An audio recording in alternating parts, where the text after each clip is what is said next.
सब जगह अदानी अदानी अदानी अदानी अदानी।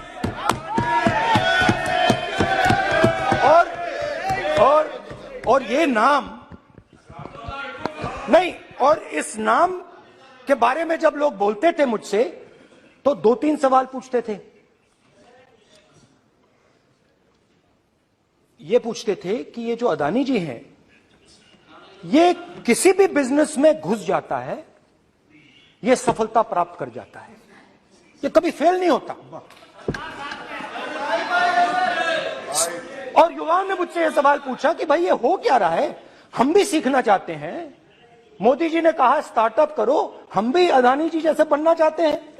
तो भैया किसी भी बिजनेस में घुस जाओ और एकदम सक्सेस हो जाए। यह पहला सवाल था। दूसरा सवाल था कि ये अदानी जी हैं, ये किसी भी बिजनेस में घुस जाते हैं। पहले ये 1-2 बिजनेस करते थे, अब ये 8-10 सेक्टर्स में काम करते हैं। Airports, data centres, cement, solar energy, wind energy, aerospace and defence, consumer finance, renewables, media. तो उन्होंने मुझसे पूछा कि राहुल जी, हाँ वेट करो, बेटे हाँ, धन्यवाद। पोर्ट्स की बात भी थी, ये भी सवाल पूछा, कि भैया एक बात बताइए, राहुल जी बताइए हमें कि अदानी जी का जो नेटवर्थ है वो 3 साल के अंदर, नहीं सॉरी 2014 से लेकर 2022 तक ये $8 बिलियन से $140 बिलियन कैसे हो गया? कैसे हुआ? मोदी कैसे? है तो मुमकिन। ये 2014 में अगर आप दुनिया की, मुस्कुरा रहे हैं आप, बीजेपी में है ना आप, तो ये लिस्ट आती है, एक लिस्ट आती है दुनिया के सबसे अमीर लोगों की। इस पे ये 609 नंबर पे थे 14 में। 609 पीछे बिल्कुल। पता नहीं जादू हुआ, दूसरे नंबर पे पहुंच गए। मोदी है तो मुमकिन है।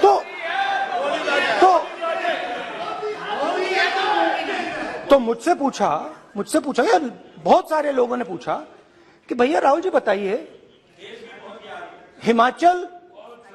हिमाचल में सेब की बात होती है अदानी जी, कश्मीर में सेब की बात होती है अदानी जी, पोर्ट्स की बात होती है अदानी जी, एयरपोर्ट्स की बात होती है अदानी जी, इंफ्रास्ट्रक्चर। अच्छा, हम सड़क पे चल रहे हैं, मैं पूछूं किसने बनाई? अदानी जी। तो लोगों ने यह भी पूछा कि राहुल जी, ये जो अदानी जी जो हैं, इनकी सफलता कैसे हुई? ये इतने बिजनेसेस में कैसे घुस गए? इतनी सफलता कैसे प्राप्त हुई? और सबसे जरूरी सवाल, इनका हिंदुस्तान के प्रधानमंत्री के साथ क्या रिश्ता है और कैसा रिश्ता है? देश जानना चाहता है, तो देश जानना चाहता है। ये देखिए रिश्ता, ये देख लीजिए। प्लीज पोस्टर माननीय सदस्य पब्लिक में सर, तो नहीं स्पीकर सर, वो फोटो है सर, वो पोस्टर नहीं है। आप वरिष्ठ सदस्य हैं, प्राइम मिनिस्टर की फोटो है सर, उसमें बहुत उनका अच्छा चेहरा दिख रहा है। उनके वहां पे, उनके पीछे अदानी का लोगो है, अदानी जी के हवाई जहाज में घुस रहे हैं। तो मैंने सोचा कि आज के प्रेसिडेंट्स एड्रेस में मैं थोड़ा जो नरेंद्र मोदी जी का और अदानी जी का रिश्ता है उसके बारे में आपको थोड़ा बता देता हूं। प्लीज बताइए। तो वो आप बता देना।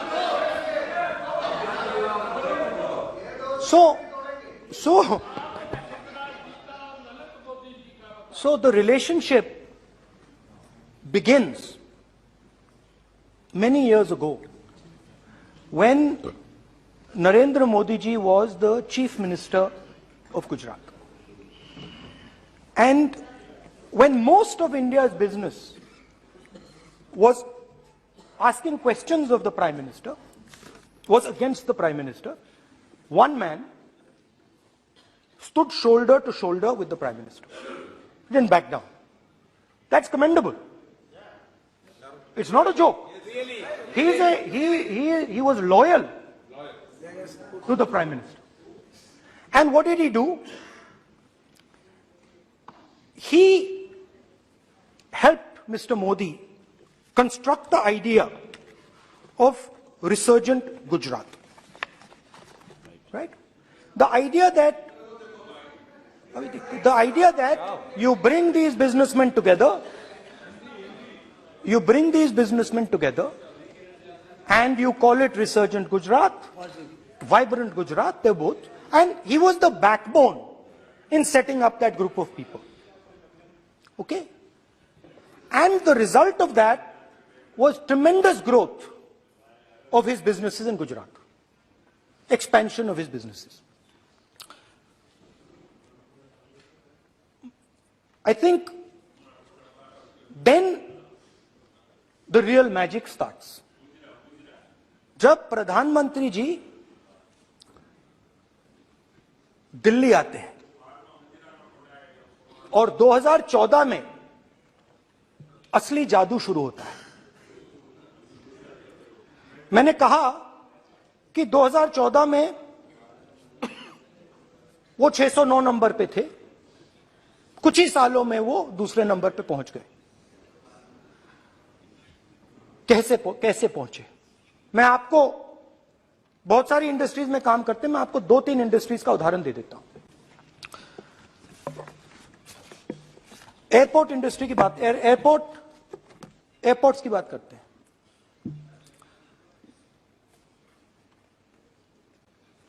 कुछ साल पहले सरकार ने हिंदुस्तान के एयरपोर्ट्स को डेवलप करने के लिए दिया।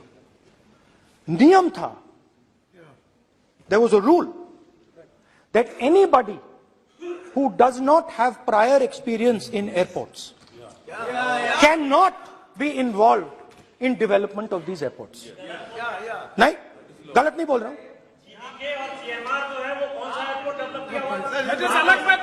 आप बैठ जाइए।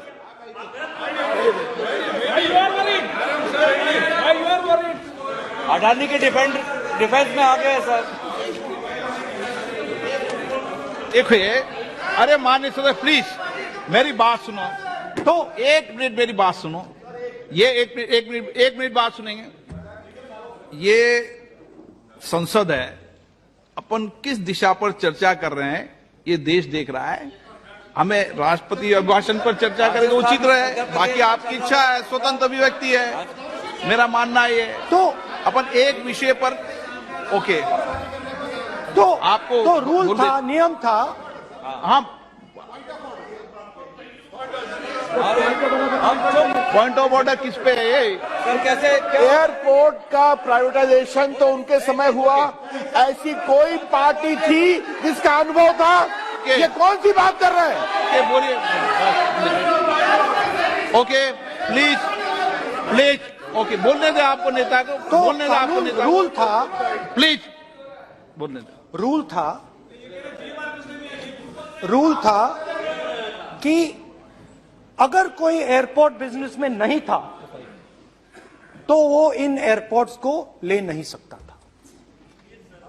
इस रूल को हिंदुस्तान की सरकार ने बदला। किसी ने भी बनाया हो रूल था, किसी ने भी बनाया हो रूल था। रूल बनाया किसने बात नहीं है, रूल बदला किसने बात है। रूल बदला गया, किसने किया है?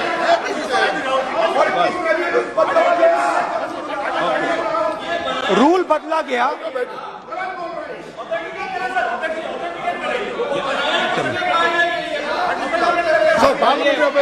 चलता रहेगा क्या सर? रूल को बदला गया। सर बोलने दीजिए। करना चाहिए सर, ऑथेंटिकेट करना चाहिए। चलिए चलिए आप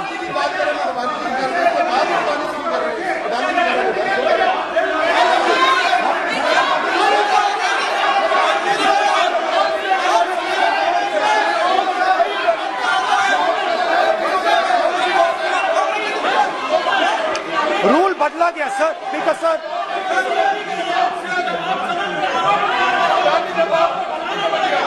बैठे बैठे।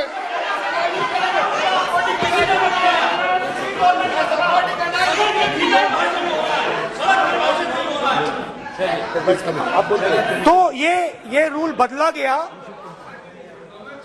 उस समय मीडिया में इसके बारे में चर्चा हुई थी। रूल बदला गया और अदानी जी को 6 एयरपोर्ट्स दिए गए। उसके बाद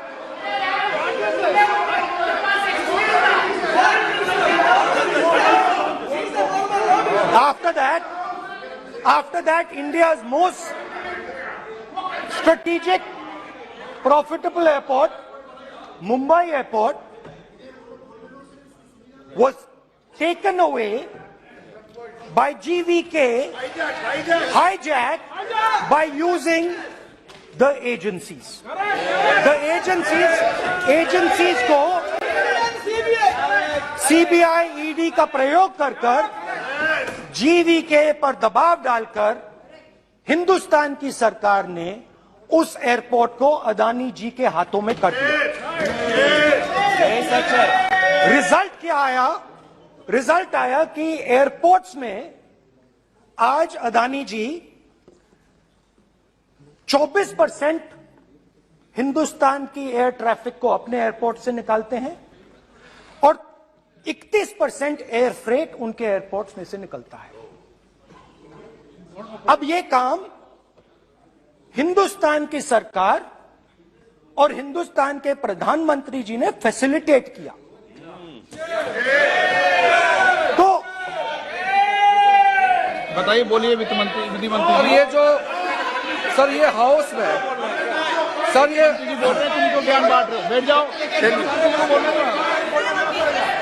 सर ये यहाँ बहुत गंभीर मिनिस्टर हैं ये देश ये राष्ट्रपति का उद्बोधन को लेकर एक गंभीर चर्चा हो रही है। जो भी मेंबर कुछ भी बात करे विद फुल रिस्पॉन्सिबिलिटी ऑथेंटिकेट करें। और ये वाइल्ड एलिगेशन अपना एक सोच के आया है, बिना तर्क के ऐसे वाइल्ड एलिगेशन लगा रहे, ये कोई मतलब नहीं है सर। ये ऐसे नहीं बोल सकते और वो सर तर्क रखना पड़ेगा। अगर एलिगेशन लगा रहे हैं तो आपको पूरा डॉक्यूमेंट प्रूफ के साथ आपको रखना पड़ेगा। दे देंगे आप ऐसे बातें नहीं दे देंगे और ये गंभीरता को समझिए। ये डॉक्यूमेंट्री प्रूफ दे देंगे। अब आपने जो पिछले स्पीकर थे उन्होंने फॉरेन पॉलिसी की बात की, हम भी फॉरेन पॉलिसी की बात करते हैं। चलिए डिफेंस से शुरू करते हैं। बहुत ऑप्शंस है, आप बताइए कहां से शुरू करें। बिजली, डिफेंस, कोयला, बहुत ऑप्शंस है। Defence, let us start with defence. अब डिफेंस में अदानी जी का कोई एक्सपीरियंस नहीं था, जीरो एक्सपीरियंस। कल मैंने प्रधानमंत्री को एचएएल में देखा। प्रधानमंत्री जी ने कहा कि गलत आरोप लगाया, मगर रियलिटी तो यह है कि एचएएल का जो कॉन्ट्रैक्ट था 126 हवाई जहाजों का, वो अनिल अंबानी को चला गया और अनिल अंबानी बैंकरप्ट हो गया। वहां भी फैसिलिटेशन था।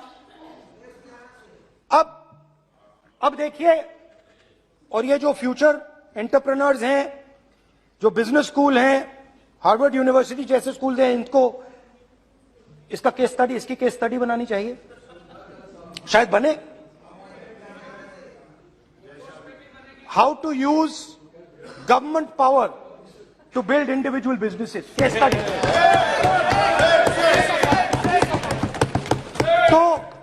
तो अब देखिए अदानी जी की डिफेंस में इंटरेस्ट देखिए।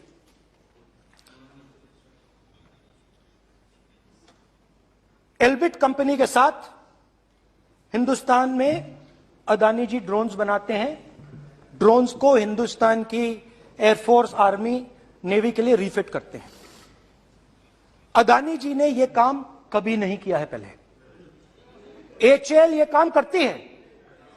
हिंदुस्तान में और भी कंपनीज हैं जो ये काम करती हैं, मगर प्रधानमंत्री जी इजरायल जाते हैं और उसके एकदम बाद अदानी जी को ये कॉन्ट्रैक्ट मिल जाता है। मगर एक नहीं मिलता। ये मत सोचिए कि ये सिर्फ एक कंपनी की बात हो रही है, ये इंडस्ट्रीज की बात होती है यहां पे। जैसे मैंने आपको दिखाया, एयरपोर्ट का पूरा सिस्टम उठा के ले गए, 30% मार्केट शेयर एयरपोर्ट में ले गए, वैसे ही डिफेंस में करा। तो 4 डिफेंस की इनके पास कंपनीज हैं। यह काम इन्होंने कभी नहीं किया। स्मॉल आर्म्स, जिसमें टावर है जो हमारी स्पेशल फोर्सेस यूज करती है, आर्मी यूज करती है, जिसमें गलील स्नाइपर राइफल है, ये सब अदानी जी बनाते हैं। सीधा स्ट्रेट इजरायल में प्राइम मिनिस्टर जाते हैं, प्राइम मिनिस्टर के साथ वहां पे मतलब बीच में पैदल चलते हैं और फिर जादू से पीछे से इंडिया का फर्स्ट कॉम्प्रिहेंसिव एमआरओ मिल जाता है मेंटेनेंस के लिए, जहाजों के मेंटेनेंस के लिए। स्मॉल आर्म्स का बिजनेस मिल जाता है, इजरायली जो ड्रोन्स हैं उसका बिजनेस मिल जाता है। मतलब जो हिंदुस्तान और इजरायल का डिफेंस का रिश्ता है वो पूरा का पूरा अदानी जी के हाथ में चला जाता है। खत्म कहानी। हाँ, उसमें पेगासस भी है, तो पता नहीं वहां से क्या मतलब पेगासस कैसे आया, क्या हुआ, किसने दिया।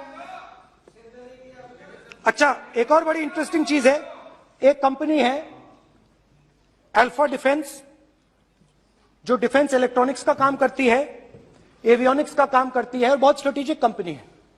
वो भी अदानी जी के हवाले कर दी गई, अदानी जी ने एक्वायर कर लिया।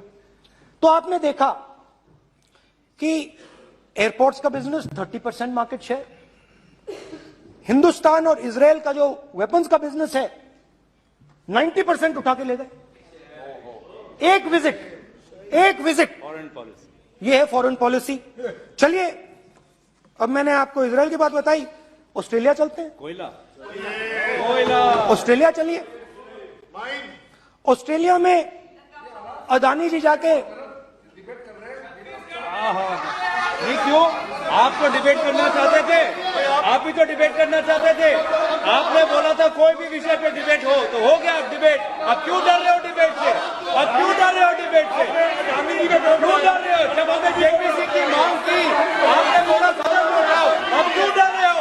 अब क्यों डर रहे हो? अब क्यों डर रहे हो? आप चर्चा से क्यों डर रहे हो? चर्चा से डर रहे हो आप?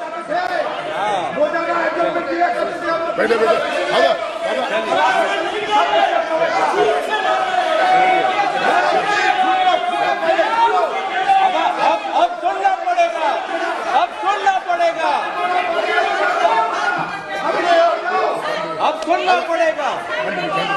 ऑस्ट्रेलिया जाते हैं, प्रधानमंत्री ऑस्ट्रेलिया जाते हैं।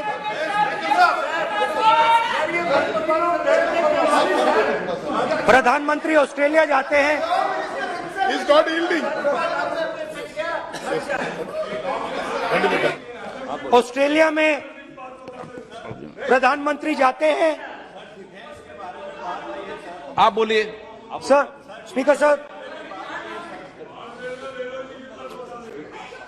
प्रधानमंत्री जी ऑस्ट्रेलिया जाते हैं और जादू से State Bank of India $1 billion loan Adani ji को ऑफर कर दिया। सर, इसका भी डॉक्यूमेंट जरूरी है क्या, बताओ? मोदी जी, आपका सरकार के पास है। Sadyr please. उसके बाद मैं उदाहरण दे रहा हूं, पूरी दुनिया में मोदी जी जाते हैं, घूमते हैं, तो मैं बता देता हूं क्या होता है वहां पे। बांग्लादेश में गए, हाँ काम पे ही जा रहे हैं, वही तो बोल रहा हूं, काम पे जा रहे हैं, बांग्लादेश जाते हैं। मोदी जी की पहली ट्रिप होती है बांग्लादेश में, वहां पे बांग्लादेश को इलेक्ट्रिसिटी बेचने का डिसीजन लिया जाता है। कुछ ही दिन बाद बांग्लादेश पावर डेवलपमेंट बोर्ड 25 साल का कॉन्ट्रैक्ट अदानी जी के साथ साइन कर देता है। 1500 मेगावाट इलेक्ट्रिसिटी का कॉन्ट्रैक्ट अदानी जी। चलिए वहां से श्रीलंका चलते हैं।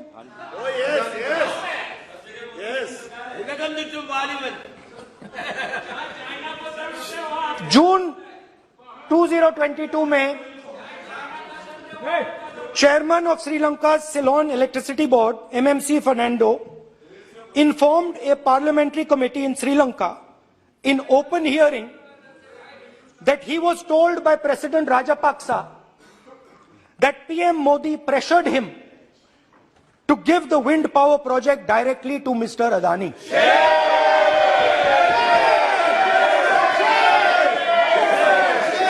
मतलब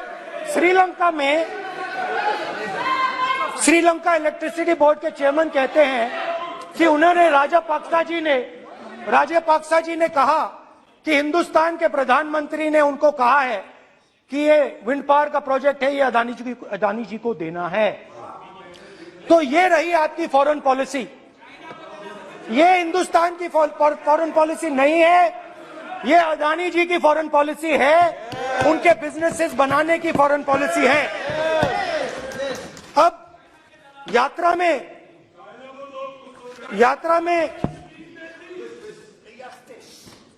में मुझसे 2-3 और सवाल पूछे गए। यात्रा में लोगों ने मुझसे पूछा, राहुल जी ये जो LIC कंपनी है इसका पैसा अदानी जी की मदद करने के लिए क्यों डाला जा रहा है? उन्होंने यह भी पूछा कि अदानी जी के जो शेयर्स हैं बड़े वोलेटाइल हैं, उसमें LIC का पैसा क्यों डाला जा रहा है? तो मेरा कहना है कि एक सेकंड, मेरा कहना है कि अदानी जी की मदद प्रधानमंत्री जी और हिंदुस्तान की सरकार कैसे करती है? हजारों करोड़ रुपए हिंदुस्तान के public sector banks Adani ji को मिलता है। 27,000 करोड़ रुपए SBI, PNB 7,000 crore, bank of Baroda 5,500 crore, ये मैं लिस्ट चलती जाएगी। LIC का एक्सपोजर 36,000 करोड़ रुपए, 3 crore SBI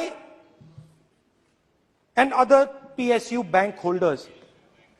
So money is going to Mr. Adani and to finance.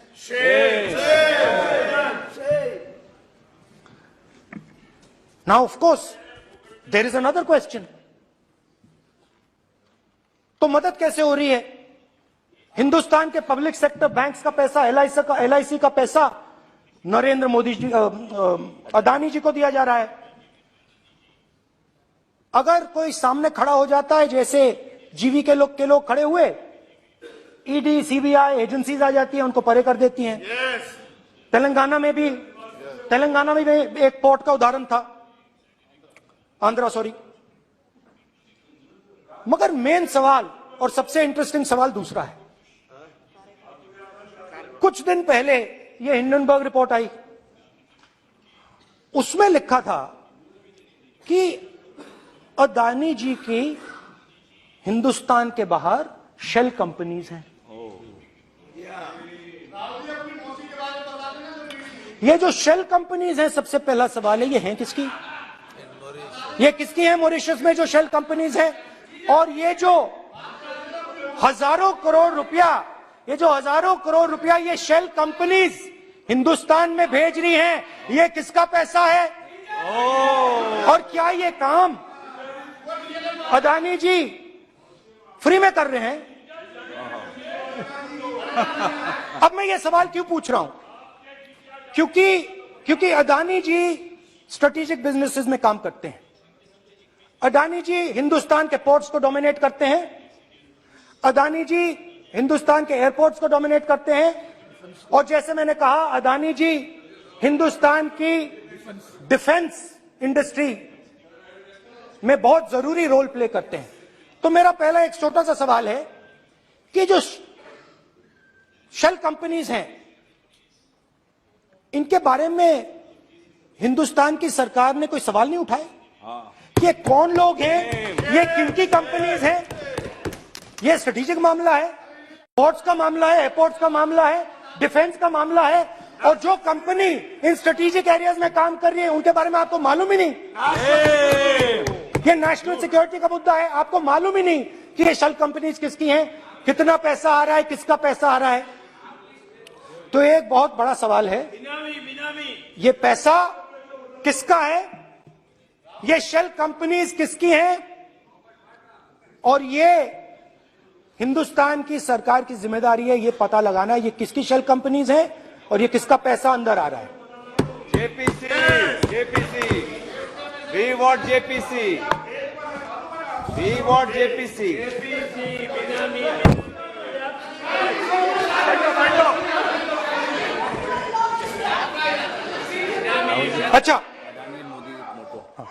अच्छा अब चलिए छोटा सा बजट के बारे में बता देता हूं। 2022 में अदानी जी अनाउंस करते हैं कि वो $50 बिलियन इन्वेस्ट करेंगे to build the world's largest green hydrogen ecosystem. और इस बजट में बीजेपी की सरकार निर्मला सीतारमण जी कहती हैं हम ग्रीन हाइड्रोजन के लिए बहुत ह्यूज इंसेंटिव्स देंगे। 19,700 करोड़ रुपए हम ग्रीन हाइड्रोजन के लिए देंगे, मतलब अदानी जी को देंगे। जुगलबंदी बजट में अदानी जी के लिए 50 नए airport, coastal shipping, horticulture, grain storage, ये सब काम आप कर रहे हैं। तो मेरे सिर्फ कल प्रधानमंत्री जी आज कल भाषण देंगे, मेरे उनसे 2-3 छोटे से सवाल हैं। मेरा प्रधानमंत्री जी से 2-3 सवाल हैं।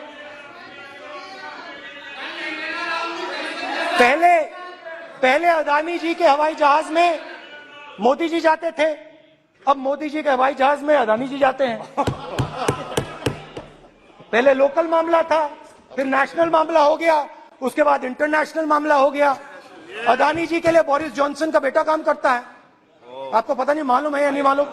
भाई सॉरी, नहीं बेटा भी, भाई काम करता है।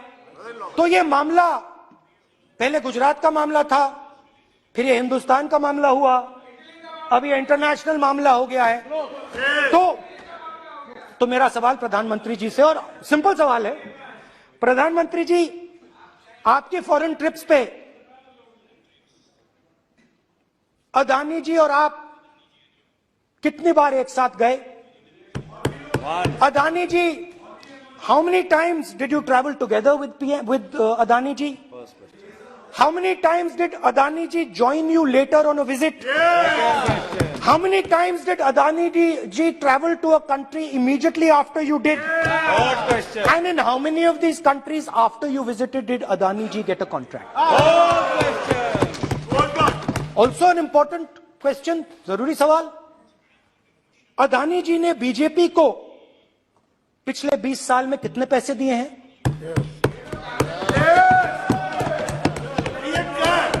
इलेक्टोरल बॉन्ड्स में कितना पैसा दिया है?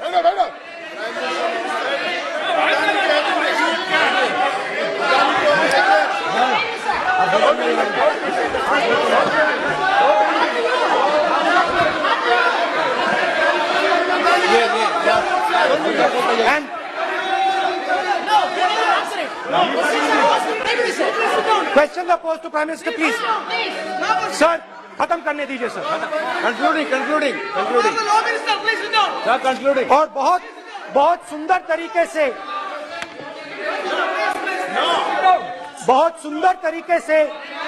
वो चलिए क्या हो रहा है सर, मैं सिर्फ इतना कहना चाहता हूं, राहुल जी अभी आप सीनियर एमपी हो गए हैं, आप एक सीनियर एमपी हो चुके हैं।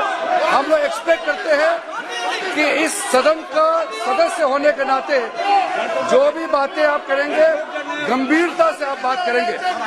बाहर आप जो भी भाषण देते हैं हम लोग उसको रोक नहीं सकते हैं। इस सदन के अंदर में जो भी बात कही जाती है पूरा गंभीरता के साथ, प्रमाण के साथ कहे जाना चाहिए, ये परंपरा है। और राहुल जी ने कहा कि प्रधानमंत्री विदेश घूमने जाते हैं, तो मैंने आज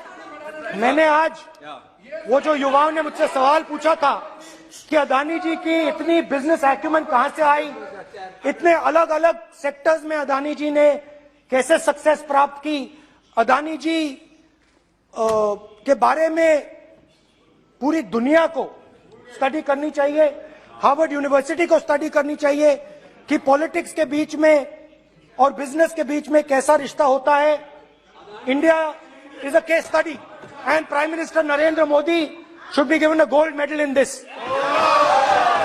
नाउ बहुत अच्छी तरह बीजेपी के जो पिछले स्पीकर थे उन्होंने मेरे भाषण को इंकैप्सुलेट किया मेरे लिए बहुत अच्छी तरह। आपने जो मैं सोच रहा था आपने उससे और भी अच्छी तरीके से बोल दिया।